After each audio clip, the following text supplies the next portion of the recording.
ઓમ શ્રી ગણેશાય નમઃ. જય શ્રી કૃષ્ણ મિત્રો. આજે આપણે ભગવદ્ ગીતામાં જે રહેલા છે મહાત્મય ફળ અને જેની કથા છે એ આપણે સાંભળીશું. આ કથાઓ, આ મહાત્મય શંકર ભગવાન પાર્વતીજીને કહે છે, વિષ્ણુ ભગવાન લક્ષ્મીજીને કહે છે. તો આ પૂરેપૂરું સાંભળજો. જ્યાં ભગવદ્ ગીતાનો ગ્રંથ હોય અને જ્યાં ગીતાનો પાઠ થાય છે ત્યાં પ્રયાગ આદિ સર્વ તીર્થોનો વાસ રહેલો છે. એનો મતલબ એમ છે, અર્થાત ગીતાજીના શ્રવણ પઠનથી પ્રયાગ આદિ પવિત્ર ધામોમાં સ્નાન કર્યા જેટલું પુણ્ય પ્રાપ્ત થાય છે. ચોથા અધ્યાયનું મહાત્મય ફળ આ રીતે છે. પાર્વતીજીએ શંકર ભગવાનને કહ્યું અને લક્ષ્મીજીએ વિષ્ણુ ભગવાનને કહ્યું, હે પ્રભુ, હવે આપ અમને ગીતાજીના ચોથા અધ્યાયનું મહાત્મય અને તેના ફળ વિશે જણાવો. આ સાંભળી શંકર ભગવાને પાર્વતીજીને અને વિષ્ણુ ભગવાને લક્ષ્મીજીને કહ્યું, હે દેવી, ચોથા અધ્યાયનો પાઠ શ્રવણથી જીવ ઉત્તમ લોકને પામે છે. હું એક કથા કહું છું, એ તમે ધ્યાનથી સાંભળો. મહાત્મય કથા. પવિત્ર કાશી નગરીમાં દેવદત્ત નામનું ધર્મિષ્ઠ બ્રાહ્મણ રહે છે. એક દિવસ તે ભગવાન વેદવ્યાસના દર્શન કરવા ગંગા પાર કરી રામનગર ગયો. ત્યાં એક કૂવો જોયો. કૂવામાંથી પાણી સિંચી સ્નાન કરી સંધ્યા પૂજા કરી. થયું એવું કે એ કૂવા પાસે બોરડીના 2 વૃક્ષો હતા. તેની નીચે તેણે બેસીને ગીતાજીના ચોથા અધ્યાયનો પાઠ કર્યો.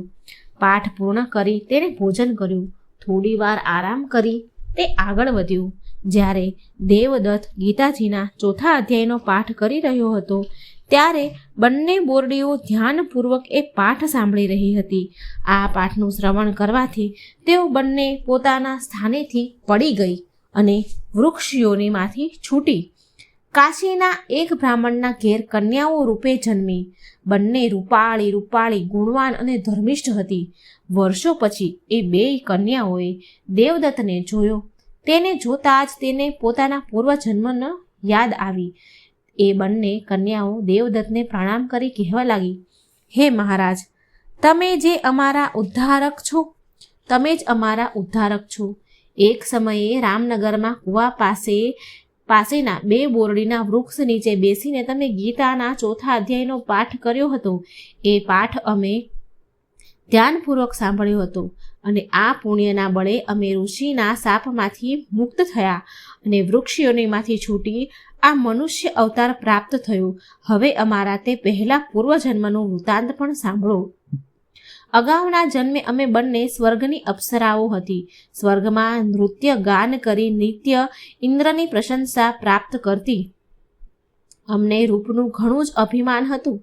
એક દિવસ અમે પૃથ્વી પર વિહાર કરવા આવ્યા ત્યારે ગોદાવરી નદીના કિનારે છિન્ના પાપ નામના સ્થળે અમે સત્યપતા નામના ઋષિને ઘોર તપ કરતા જોયા.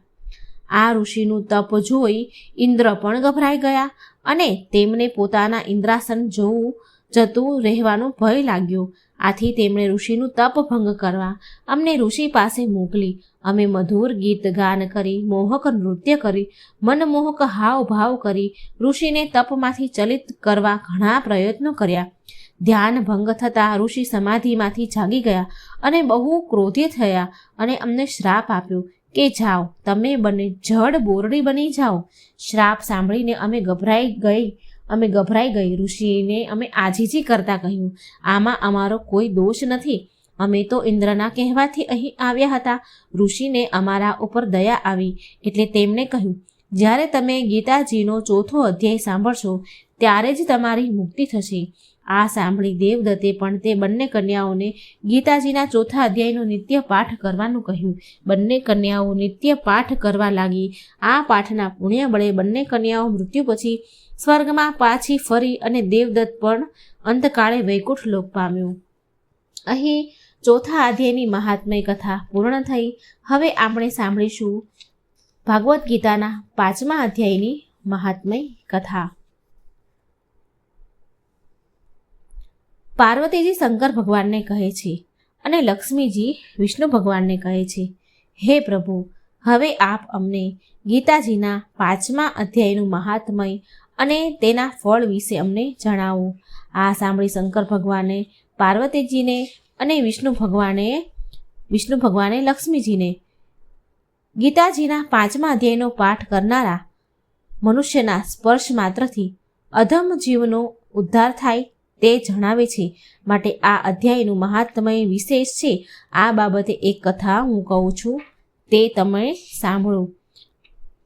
કર્મ સંન્યાસ યોગની આ 5મા અધ્યાયનું મહાત્ફળ તમે શાંતિથી સાંભળજો. કથા છે, પૂર્વ પુરુક્ષુસ નામના એક નગરમાં પિંગળ નામનો એક દુરાચારી બ્રાહ્મણ રહેતો હતો. તે જન્મે બ્રાહ્મણ હતો, પરંતુ કર્મ રાક્ષસ હતા. કદી પણ સ્નાન સંધ્યા હોમ હવન કે પૂજા અર્ચના ન કરતો. એટલું જ નહીં, જે કરે તેની હાંસી ઉડાડતો.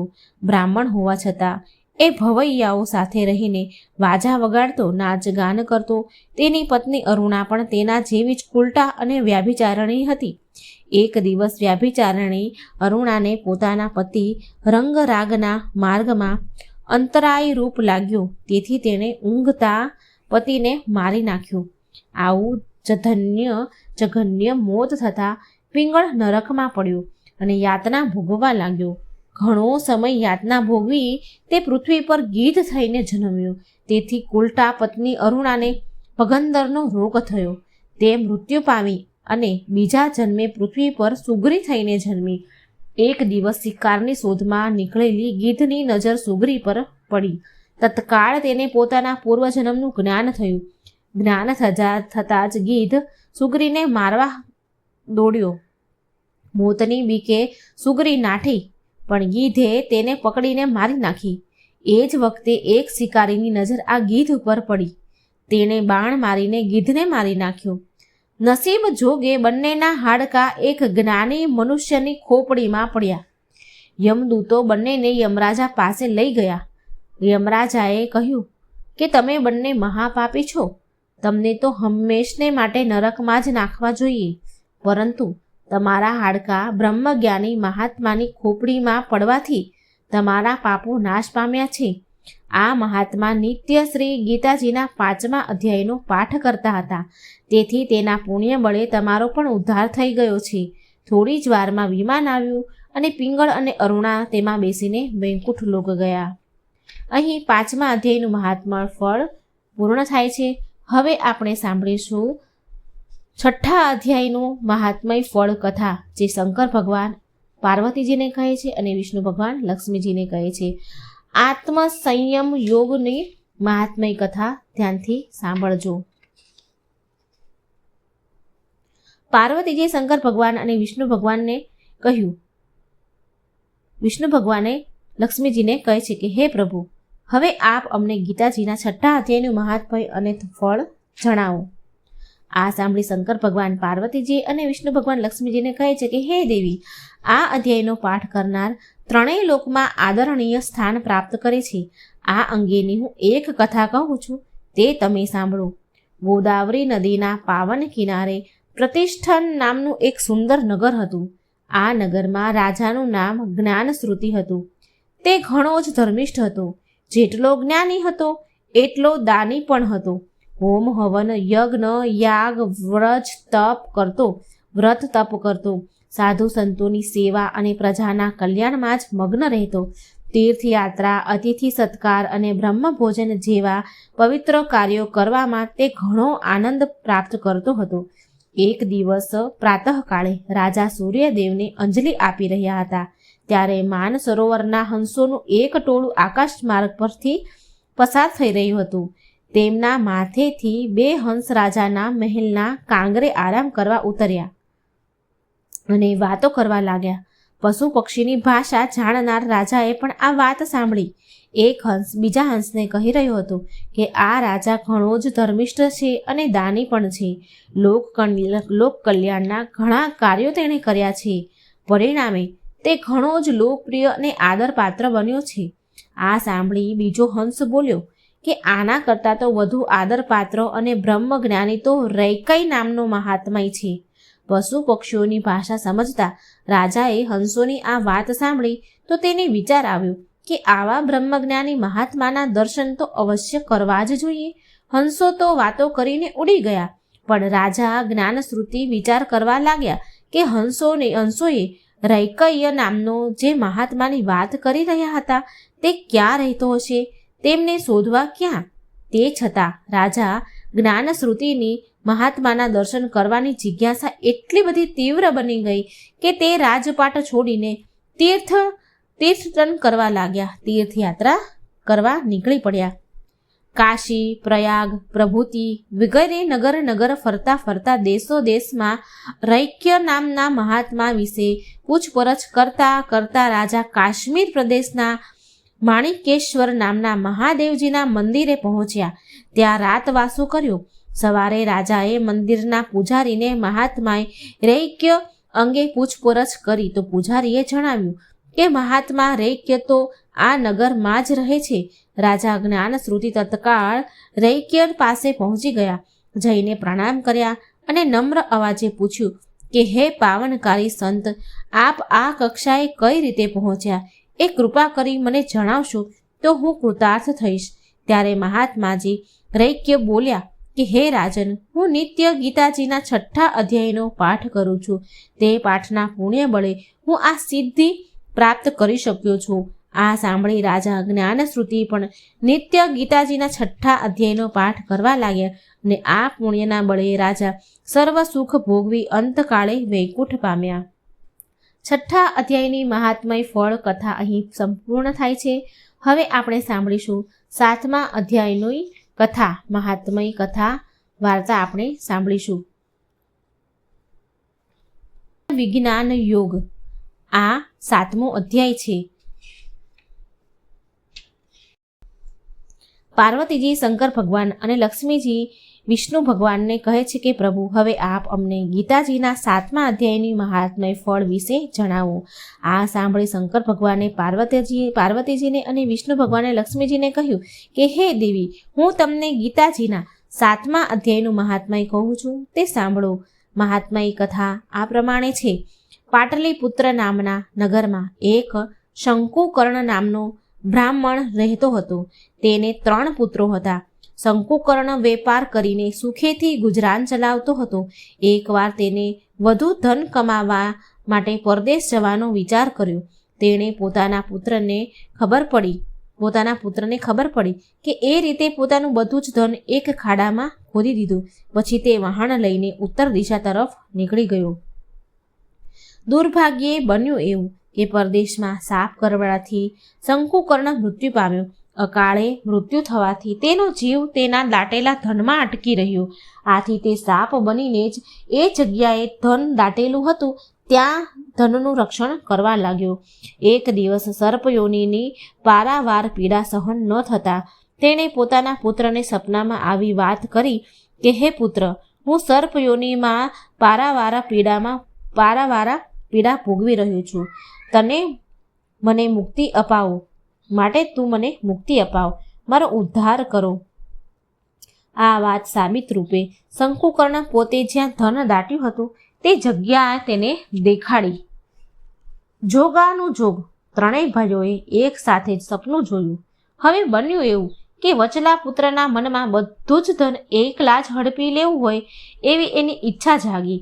તેણે સવાર પડવાની રાહ પણ ન જોઈ. એ તો રાતોરાત પોતાની પત્નીને સાથે લઈને સપનામાં તેના પિતાએ જે જગ્યા દેખાડી હતી ત્યાં પહોંચી ગયો. પતિ પત્ની બંને તે જગ્યાની જમીન ખોદવા લાગ્યા. એ જ વખતે એક સાપ ઉફાળા મારતો મારતો ત્યાં આવ્યો. પુત્ર તો ડરીને પાછળ હટી ગયો. ત્યારે સાપ બોલ્યો, હે વત્સ, ડર નહીં, હું તારો પિતા છું. તું આ શું કરી રહ્યો છે? ત્યારે તે પુત્ર બોલ્યો કે તમે સ્વપ્નમાં આવીને જે કહ્યું હતું તે પ્રમાણે હું તમને મુક્તિ અપાવવા માટે આવ્યો છું અને જમીનમાં જે ધન દાટ્યું છે તે બહાર કાઢી લઈશ, એટલે તમારો ઉદ્ધાર થઈ જશે. પુત્રના આ શબ્દો સાંભળી સર્પયોનીમાં પીડાતો પિતા બોલ્યો કે આમ તું દાટેલું ધન બહાર કાઢી લઈશ, તેથી મને મુક્તિ મળવાની નથી. તમે 3 ભાઈઓ સાથે મળીને શ્રાદ્ધના દિવસે શ્રી ગીતાજીનું પૂજન કરી 7મા અધ્યાયનો પાઠ કરો. પછી બ્રહ્મ ભોજન કરાવી યથાશક્તિ દક્ષિણા આપો, તો જ મારી મુક્તિ થશે. તે પછી જ તમે 3 ભાઈઓ દાટેલું ધન મેળવી શકશો, નહીંતર આ ધન ભ્રમર બનીને ઉડી જશે. વચલા પુત્રને લાગ્યું કે પિતાની સદગતિ થયા વગર ધન મળવાનું નથી, એટલે તે પત્નીને લઈને પાછો ફર્યો. ઘેર જઈને પોતાના બંને ભાઈઓએ વિગતે વાત કરી. ત્રણેય ભાઈઓએ શ્રાદ્ધના દિવસે 5 વિદ્વાન બ્રાહ્મણોને બોલાવ્યા. શ્રી ગીતાજીનું પૂજન કર્યું અને બ્રાહ્મણો પાસે જ ગીતાજીના 7મા અધ્યાયનો પાઠ કરાવ્યો. પછી બ્રહ્મ ભોજન કરાવી યથાશક્તિ દક્ષિણા આપી બ્રાહ્મણોને વિદાય કર્યા. આ કાર્યના પુણ્ય બળે શંકુકર્ણ સર્પયોનિમાંથી મુક્ત થયો અને સ્વર્ગલોકમાં ગયો. ત્યારબાદ ત્રણેય ભાઈઓએ જમીન ખોદી દાટેલું ધન બહાર કાઢ્યું અને સરખા ભાગે વહેંચી દીધું. શ્રી ગીતા પાઠનો આવો ઉત્તમ મહિમા જાણી ત્રણેય ભાઈઓ નિત્ય ગીતાજીના 7મા અધ્યાયનો પાઠ કરવા લાગ્યા અને પૃથ્વીલોકના સર્વ સુખ ભોગવી અંતકાળે વૈકુંઠ ગયા. ગીતાજીનો 7મા અધ્યાયની મહાત્મય કથા પૂર્ણ થઈ. હવે આપણે સાંભળીશું અક્ષર બ્રહ્મ યોગ 8મો અધ્યાયની મહાત્મય કથા ફળ. કૈલાસ નિવાસી શંકર ભગવાને મા પાર્વતીજીને કહ્યું અને શ્રી વિષ્ણુ ભગવાને લક્ષ્મીજીને કહ્યું કે હવે તમે ગીતાજીના અતિશય પાવનકારી અને પરમ પદની પ્રાપ્તિ કરાવનારા ગીતાજીના 8મા અધ્યાયનું મહાત્મય ફળ વિશે તમે સાંભળો. તે સાંભળી તમને ઘણી પ્રશંસા થશે. દક્ષિણ પ્રદેશમાં આમદરપુર નામના નગરમાં ભાવ શર્મા નામનો એક બ્રાહ્મણ રહેતો હતો. તે માત્ર જન્મે જ બ્રાહ્મણ હતો, પરંતુ કર્મ તો કસાઈને પણ શરમાવી દે એવા હતા. તે રાત દિવસ અનીતિ અને પાપ કર્મ કરવામાં જ ડૂબેલો રહેતો અને બ્રહ્મ કર્મ નિંદા જ કર્યા કરતો. એક દિવસની વાત છે. ભાવ શર્માએ પુષ્કળ તાળી પી લીધી. અત્યંત નશો ચઢી જવાથી તે લથડિયા ખાતો ખાતો પોતાના ઘર તરફ જઈ રહ્યો હતો. ત્યારે શરીરનું સમતોલન ન જાળવી શકતા તે જમીન પર પટકાયો. દુર્ભાગ્યે તેનું માથું એક પથ્થર સાથે જોરથી અથડાતા તેનું મૃત્યુ થયું. પાપ કર્મોના કારણે ભાવ શર્મા વૃક્ષ યોનિને પ્રાપ્ત થયું. તે જ સ્થાને તાડનું વૃક્ષ બનીને નિવાસ નાખતો, પીડા ભોગવતો પોતાના પાપ કર્મોને યાદ કરી આંસુ વહાવા લાગ્યો. દાઝેલા પરડામની જેમ તે તાડના વૃક્ષ પર એક બ્રહ્મ રાક્ષસ પોતાની પત્ની સાથે રહેવા આવ્યો. તે બ્રહ્મ રાક્ષસની પૂર્વજન્મની કથા આ મુજબ છે. તે બ્રહ્મ રાક્ષસ કુશીબલ નામનો બ્રાહ્મણ હતો. તે વેદાંગના તત્વોને જાણનારી, સર્વશાસ્ત્રોના જ્ઞાતા અને સદાચારી હતો. તેની પત્ની કુમતી તેના નામ પ્રમાણે જ ખરાબ સ્વભાવ અને વિચારવાળી હતી. કુશીબલ ઘણો જ વિદ્વાન હતો, આથી તે પુષ્કળ દાન મળતું હતું, પરંતુ સ્વભાવે ઘણો જ લોભી હોવાના કારણે તે ધન ભેગું જ કર્યા કરતો. કદાપી કોઈને કોઈ પાયનું પણ દાન ન કરે. કાળવશ તે બ્રાહ્મણ અને તેની પત્ની મૃત્યુ પામ્યા અને બ્રહ્મ રાક્ષસ બની પૃથ્વી પર ભૂખ્યા તરસ્યા ભટકવા લાગ્યા. ભટકતા ભટકતા તેઓ તે તાડના વૃક્ષ પાસે આવ્યા. ત્યાં તેની શીતળ છાયામાં રહેવા લાગ્યા. એક રાતે બ્રહ્મ રાક્ષસની પત્નીએ પોતાના પતિને પૂછ્યું કે હે નાથ, આપણા આ ભયંકર દુઃખો ક્યારે દૂર થશે? આપણે આ બ્રહ્મ રાક્ષસની યોનિમાંથી ક્યારે છૂટશું? આપણે શી રીતે ઉદ્ધાર આપણો થશે? ત્યારે બ્રહ્મ રાક્ષસ બોલ્યો, બ્રહ્મ વિદ્યાનો ઉપદેશ, આધ્યાત્મક તત્વોનો વિચાર અને કર્મ વિધિના જ્ઞાન વિના આપણને મુક્તિ મળવાની મુશ્કેલ છે. આ સાંભળી તેની પત્નીએ પૂછ્યું કે તદ બ્રહ્મ કિમધ્યાંતમ કિમ કર્મ પુરુષતમ. તે બ્રહ્મ શું છે, અધ્યાત્મક શું છે અને કર્મ શું છે? તેની પત્ની આટલું બોલી કે તરત જ એક આશ્ચર્યજનક ઘટના બની. તે સાંભળો. ઉપરોક્ત કથન ભગવદ્ ગીતાનો 8મા અધ્યાયનો અડધો શ્લોક હતો કે જે તેમના મુખેથી અનાયસે નીકળી ગયો હતો. તે અડધા શ્લોકના મહાત્મ્યથી તે પતિ પત્ની બ્રહ્મ રાક્ષસની યોનિમાંથી મુક્ત થયા.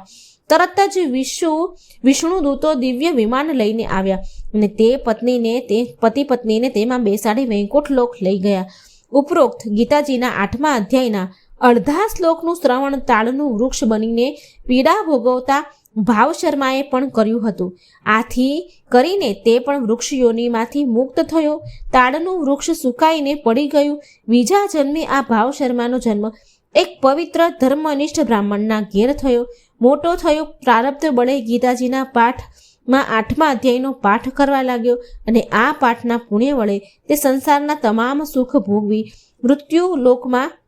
મૃત્યુ પામતા વૈકુંઠ લોક પામ્યો. આ હતો ગીતાજીના 8મા અધ્યાયનું મહાત્મય ફળ કથા. જય શ્રી કૃષ્ણ. રાધે રાધે. Thank you.